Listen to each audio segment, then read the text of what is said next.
In 2017, Shiori Ito publicly accused a high-profile Japanese journalist of raping her.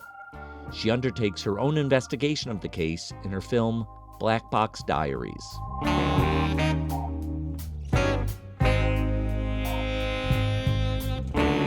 I'm Thom Powers, and this is Pure Nonfiction. Box Diaries begins with Shiori Ito recording herself on her iPhone. It's spring 2017, several months before Me Too would become a trending hashtag. Shiori is turning 28 years old. She's about to give a press conference to accuse the journalist Noriyuki Yamaguchi of raping her 2 years earlier. He's known to have close ties to Japan's prime minister, so it will be a shocking revelation. Here's Shiori in the film. This could be a big change in my life and some others, or many others. And I'm not sure. I'm scared and I'm not sure if I could be responsible for that. But all I want to do is talk about the truth. When Shiori first reported the rape to police in 2015, they advised her to let it go. Her own family told her to let it go. She felt the system was like a black box, hiding things from view. So she started secretly recording her conversations with police, including a man she calls Investigator A. He stood apart from his peers in trying to move the case forward, but he eventually was blocked by his superiors. Shiori was faced with a dilemma. She wanted to quote her recordings with Investigator A in her memoir, but she worried he might lose his job. We watch her call him to ask for permission. It's a tense scene. He's being helpful, but he's also making inappropriate propositions. He says with laughter that he'd be willing to testify for her if she'd marry him. She laughs awkwardly back and gives a look of dread to the camera. Her book, Black Box, became a bestseller in 2017 and helped break open conversations about rape that were previously taboo. That public dialogue led to changes in Japanese laws that give more support to victims of rape. But it also led to a right-wing backlash against Shiori, including death threats. The film follows her over several years as she takes her case to civil court. Box Diaries premiered at the Sundance Film Festival in January and was acquired by MTV Documentary Films. I met up with Shiori just 2 months later in March at the CPH Docs Festival in Copenhagen. Even though she's been living with this story for years, there are things she's still processing. This month, the film is opening at New York's Film Forum and playing in other theaters. I started by asking Shiori how she was drawn into journalism in the first place. I was so sure that I wanted to be a journalist when I was 16. I ended up studying in high school in Kansas.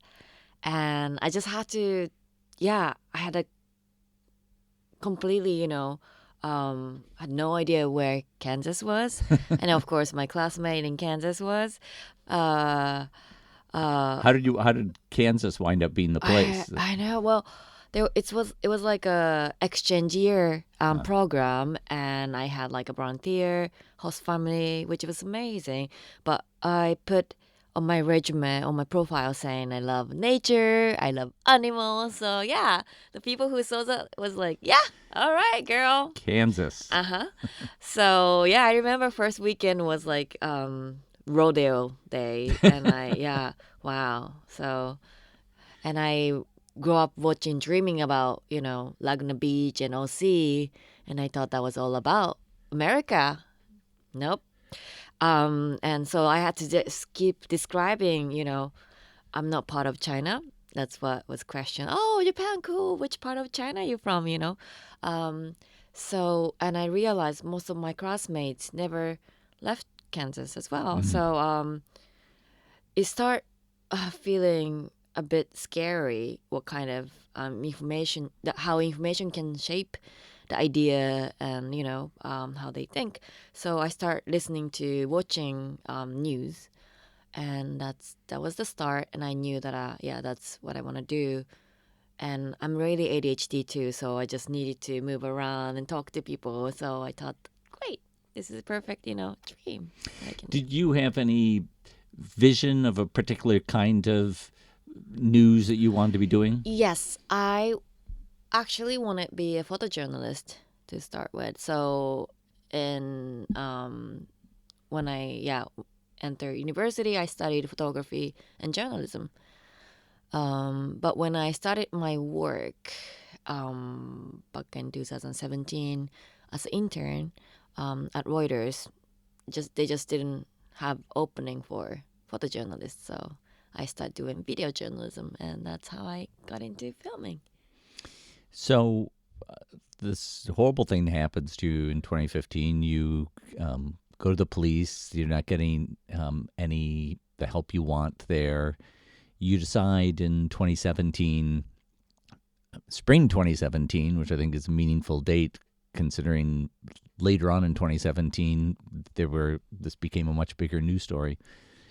But can you talk about like all the thinking that went into making that decision to go public? Yeah, well, I never had the, it wasn't like decision made. It was just really naturally. We made all the steps. How can we find out what happened behind the investigation? Because I learned there was arrest warrant, but then it sort of was disappeared. So I questioned a lot. How could that happen? Who, gave the order?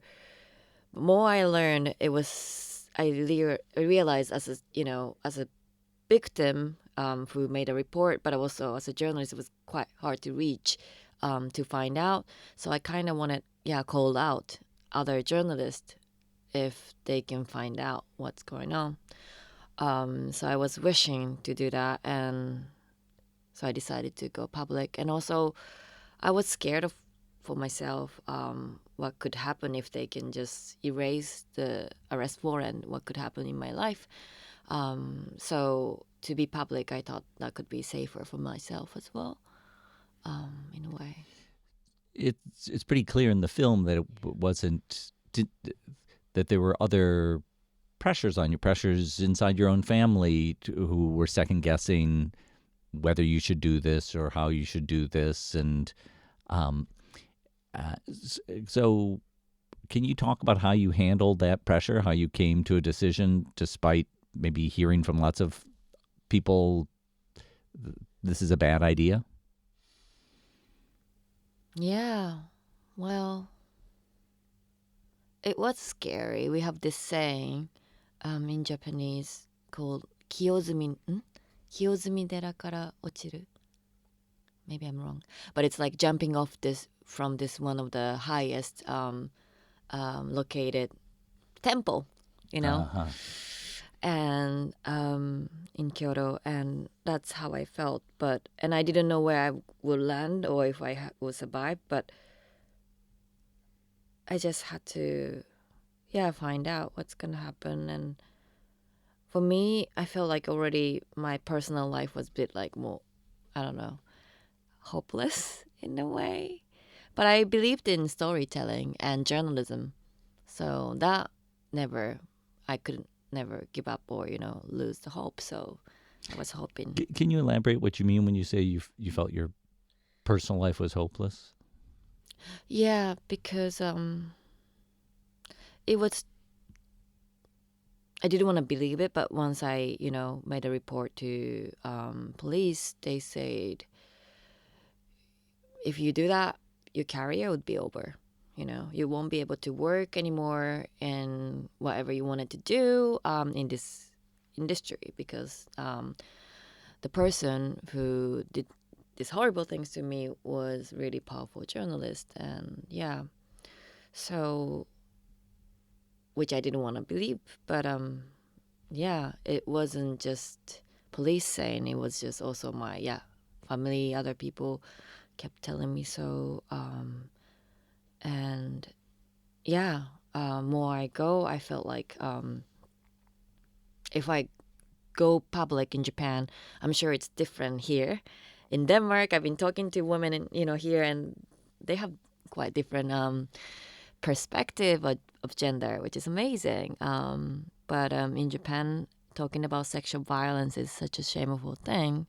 If you do, it's such a there is a big norm against victim, and so I knew that if I go public and talk about what happened to me, I won't be able to, I don't know, live as a normal Japanese woman would live. When did you start thinking that you could make a film out of this? Mm-hmm. So when I first recorded my, the investigation process, which I questioned a lot, it was purely for documenting reason so that I can maybe point out what was going on. Something you could use in a court case. Exactly, yes. But then after I went public, I realized that, it was hard to get back to work. I couldn't even walk the street. I didn't feel safe. And then, middle of nowhere, I got a Skype call from my producer, Hannah. Back then, I didn't know her, and her friend, her Japanese friend from London, and saying that you should just move here and we should think about what we can do together. You can just live in my office, she said. And I actually did live under Hannah's desk for many years. Yeah. But that time, I think, going out from Japan, and once you're leaving from that society when, you feel like you're in the middle of a tornado, but it's great that you are physically away from the place so you can think clearly what you can do. And back then I was starting my career as a documentary filmmaker, and I wanted to do more slow storytelling rather than telling what was going on in the world in a news way. So when I discussed about that with Hannah, I realized that that's something we can do. And I actually had already some of the documents, and I don't know what I was thinking when I did the first iPhone recording, because it wasn't for making, for documentary film, but which is now opening of our film. Yeah, I guess I was scared that I felt like I need to record it for if something happened after the press conference. I think that's what's in my mind. But so, yeah. I'm trying to wrap my head around what it means for you to live with the story and to retell this story. It happened in 2015. You went public in 2017. You wrote a book. You've been interviewed by a number of journalists. You went through a court case. And now, 9 years later, this film is coming out. You're being asked questions about it again. How do you, take care of yourself when you're being asked about this horrible thing over and over again? I think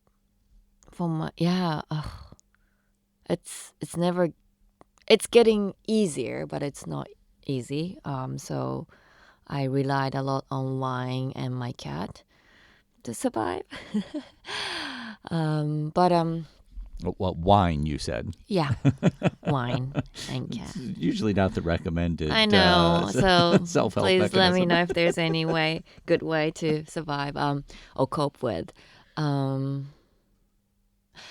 I think what I personally felt before, I was really isolated. I feel I was quite lonely by telling this story, and just by sharing my story, I could meet, my new friend, my filmmaker friend, my team member who came on board for making this film. And I don't know, there's always new discovery. And when I say wine and cat, I also get new suggestion of this works and that. So I think sharing and telling story is also for me to find a new solution, how to deal with it. And Let me ask this: when anyone is editing a film, it can be agonizing to be looking at the material you shot and wishing something was different or wishing you had something you don't have, and you're just going back into the edit room day after day, confronting things that you wish were different. But for you, there's this whole other layer of challenge, and that's you're also looking at yourself and looking at yourself processing a range of emotions, including really tough ones. Yeah. At some point, I couldn't look up footages because it was just a lot of reliving the moment, and most of so many moments that I've forgotten because I want to just erase from my memory. So for us, me and my editor took 4 years because sometimes I needed a break. And in the beginning, I had a quite different idea about this film. I didn't want to see myself much in documentary. I thought I can maybe recreate what I was looking at that moment. So I went through my diaries and trying to go back to the location all the time, and remembering, when this conversation with police happening, investigator happening, where was I? What was I thinking? What was I looking at through the window?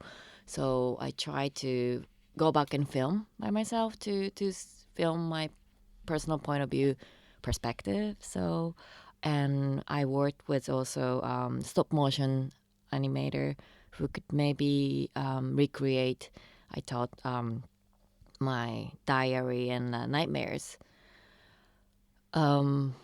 But yeah, later I realized we have this amazing moments of the real raw footages, and we've got to use it. But the question was, how much do we want to use it? How much emotion we want to use it?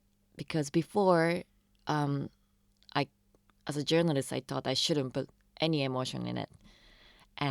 But I guess, the day I decided to do the documentary, I am already crossing the line as a journalist. So, but to commit that this is already crossing the line. So why don't we do it that way? It took, one way of storytelling in a way. It took me a lot of time to just admit that there is no way around to be balanced. And I want to ask you about your self-presentation. At your very first press conference, some people criticized you for what you were wearing, and throughout the film, we see that you lived in a world where you heard from a lot of critics in different ways. Yeah. And I wonder how much you internalize that when you are putting yourself out into the world. Let me ask this. In the film, I think one of the wonderful things about it is that we do get to see you in all kinds of different situations with your friends, feeling their support, having a sense of humor about, really terrible stuff that you're dealing with. I wonder, as you put together this film, how much you were thinking about those voices in the world that are waiting for you to do something that they can criticize. I think criticism is okay, but these words of violent word it's almost threatening my life sometimes. And trying to also attack my friends and family. That was really hard. I guess if it was just for me, I signed up for this. I decided to do it. So okay, but for my family and friends, yeah, they weren't ready, of course. So that made me almost stop for my family, because they were also super afraid. Like my sister, she thought she would never get a job. She's much younger than me, and she was about to graduate her university. So she was like begging me, if you do this and if people know I'm your sister, they'll never give me a job. And so, by the way, my family haven't seen the film. Let's see. But Have they been able to see positive reviews of it? Or it's all in English right now, so let's see. So that's what I'm now. My little campaign right now is, have some exposure outside and positive feedback. So yeah, we can bring back to Japan, but we still don't know if we can, screen it in Japan, because it's still sensitive topic. So we'll see. But I want them to see in a theater, so I haven't shown anything yet. But I physically kept distance from all the social networks, because if someone criticized me on Face, great, I can handle that. But all these people I don't know the name and face, it was just too much to handle, too much to get these negative or energy just like next to my phone, next to me with my phone, right? I always woke up with these messages, and I couldn't take it anymore. So yeah, at one point my best friend, she just took my phone, saying, you know what? it's a good friend move. Yeah, it was. And we decided we delayed all the social media from my phone, and I'm not going to check it. So I had amazing assistant who even goes through my emails for me. I still have that because I'm still getting it, and it's still hard to look at these things. But I need to slowly go back. For the film criticism, we need to be open and look at it. So, but I think, time to time, I'm getting better. I just restarted to use Instagram recently. Now I know how to message on Instagram. So yeah. I think when someone watches the film, they see in the film that you went through a civil court case that came out in your favor, and Japan's Supreme Court upheld that case.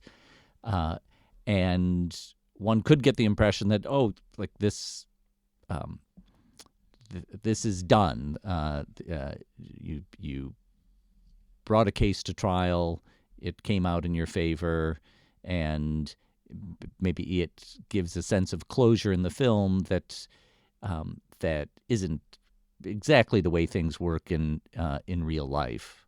So I wonder if you can talk about where you feel at today, compared to where the film ends.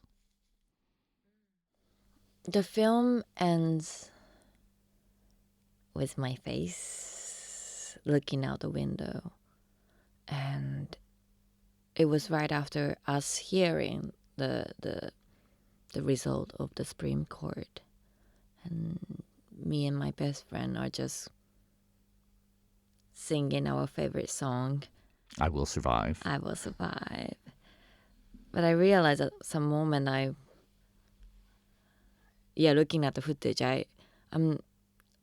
I'm happy, but then of 1 second later, I don't look very happy, and that's it. Yeah, there is no. I mean, it was right. It ended with my favor, of course. That should be a good thing, but doesn't mean that I ended there, right? Our life goes on, and I think that moment I was just looking back. What was the cost, the time, all the emotions, and so I don't regret any of that, but still, yeah, it was. It's not the end, and that's also not, of course, my goal to win the case. I just wanted to try and test where our legal system locates today. So which was I felt so it was good update. Still, it wasn't the criminal. It wasn't my criminal case was dropped. You won a civil case. Exactly. So the offender keeps saying that I didn't do anything illegal. So civil court in Japan ruled that there was no consent, but unconsented sex isn't rape in the criminal way in Japan. Let's put it that way. So I just want to highlight that part, saying that there is something we really need to change in our law. Now, in the other reportage I've read around this case over the years, outside journalists have pointed to this case as elevating this conversation in Japan, starting new conversations around sexual assault and consent. What do you think has changed, if anything, in Japan in the last 9 years? So, legal point. Last year we had a big update that our age of consent used to be 13 years old, and now it's 50. Right after I went public in 2017, they also had a small update, which is not small, big for us. But now male victim can report the rape. Before it was only for women. But then, yes, consent is still not updated in our law, so that's like a huge part. But the media has been, I guess, highlighting, spotlighting, putting lights on these cases that we never talked about. And I feel like a stigma of rape is getting less, which is yay, because that's what I wanted as well, so that it's easier to reach out for help. But I think I start seeing other women speaking up, which is great. But I think everyone has different way to survive. Speaking up is one way, not speaking is the other way. But the problem that I have here is that it's crazy that we have to, publicly speak up to reopen the case, or, to get attention so that they can do any wrongdoing behind our, law or system. So that's a thing, I think, that the woman has to, or man has to speak up to seek the justice. It shouldn't be like that. It should be just automatically, being supported. So that's still a big part of missing, and that has to be, I think, done with the law change. I want to ask you about the figure in your film you call Investigator A. He was an investigator originally assigned to the case. At first, he was trying to dissuade you from moving forward because I think he just didn't think that going up against this power structure was going to work out for you. Ultimately, the conversations you had with him that you recorded were useful to your case, and then you were going to put those conversations in a book, and you had to call him to let him know that this was going to happen, with a reasonable concern that it could have a negative impact on his career. Can you talk about all the decision making you went through in navigating that relationship with him? So the part we're using in the film, I didn't remember of that part, actually, and my editor flagged Like, You didn't remember calling him? no, I didn't remember. He actually, he was joking, but he said, "Why don't you marry me?" So that even I lost my career, it'll be fine, you know. And yeah, and my editor, Which is hard, which as an audience member, it's hard to interpret what if he's making a bad joke or if that just exemplifies some kind of patriarchal, crossing the line, or it is crossing the line, and I was so shocked. So that footage, it was filmed by Hannah, who doesn't speak English, so I needed to update her. But 10 minutes, I couldn't speak. That's how shocked I was, I guess. But I didn't remember that part. I guess I want to not remember, because for me, he was a little hero, and I feel like but a complicated hero. it became. He never showed me the way of interest, so I was so shocked. And yeah, also, I don't know, confused, because I want to credit him for what he's been doing, but I feel like putting that part in this film as well, I will discredit him. So it was a hard choice, but yeah, but all of it, it's real and it happened and it's human part of it, I guess. So we decided to put it. But that part, I always question, should I put it, should I not put it? And I did. It feels like throughout this process that's what you keep coming back to, is this happened, and so I want to tell it, even if it's not a story people want to hear. Is that right? Yeah, right. And there's there are other parts in the film that I questioned a lot. Like, other part that I questioned the most was the selfie video I took for my family as my last message before I tried to kill myself. And that as well, I didn't remember filming it. So we just discovered, in my phone, when we just double checking, is there anything left? And I didn't want my family to see it. And, it didn't happen. I'm still here, so what's the point? And so, but again, it happened. And the part, I think, especially I want to forget, or I've forgotten somehow, my, brain process to hide it, to protect, I guess, my myself, is the part that I should expose. I felt. I don't know if that makes sense, but I mean, if I understand you correctly, you're saying that the most emotionally intense parts, you wanted to be transparent about. I guess so. And it was, so in a way, it was really hard therapy session, exposure therapy session, you gotta face it and try to understand why you want to forget it about this moment. But as a film, I wasn't also sure if this is okay, because I'm directing it, and it's too much of me showing the emotion I felt.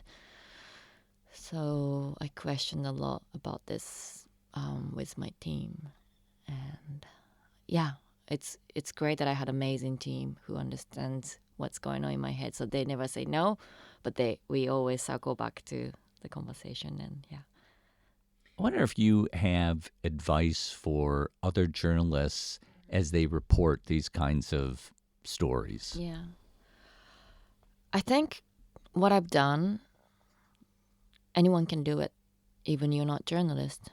I, simply had my phone, and that's all the devices now everyone has. So, and if you are experiencing it, you're the closest access that you can get. So, yeah, documenting devices just got super easy to access, and we have it in our hands. So just record it, and you can forget about it. It's there, but then maybe years later you find your film. We're speaking in March. The film just had its world premiere 2 months ago at Sundance. It's had a few different screenings in festival settings since then. So what is the feeling you have now with audiences watching the film? Wow. Each audience has different, reaction, and I feel as this is my first film and I only made TV docs, and of course I got reaction, but not in the cinema theater. Seeing them, I didn't realize how many of us have been there, have been, experiencing similar thing. Yeah. Can I pause Yeah. you there? Because that is striking to me, since you've been doing this for 9 years and still you feel surprised to hear those kinds of reactions. Yeah, true. And so every time I go up to the stage to the Q&A, I could still see so much emotion in the audience. Some of them crying with red eye, or I know that because they feel it somewhere, and they're going back to their memory maybe. So yeah, but because I don't see that reaction so close, so yeah, it's a lot to see. It sounds to me like a big thing you still have before you is for this film to screen in Japan. Am I right in thinking that that's the next mountain to climb on this? Yeah, and it's the biggest one. It's Mount Fuji. How can we do this? But all I can do is just, try to connect as many as people outside of Japan and find a way to bring back together, I think.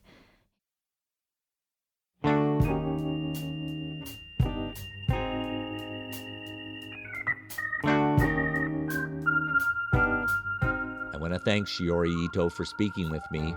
Her film Black Box Diaries is opening at New York's Film Forum and playing in other theaters. Our interview was recorded in March. She updated me this week that the film still hasn't screened in Japan, but she's working to make that happen.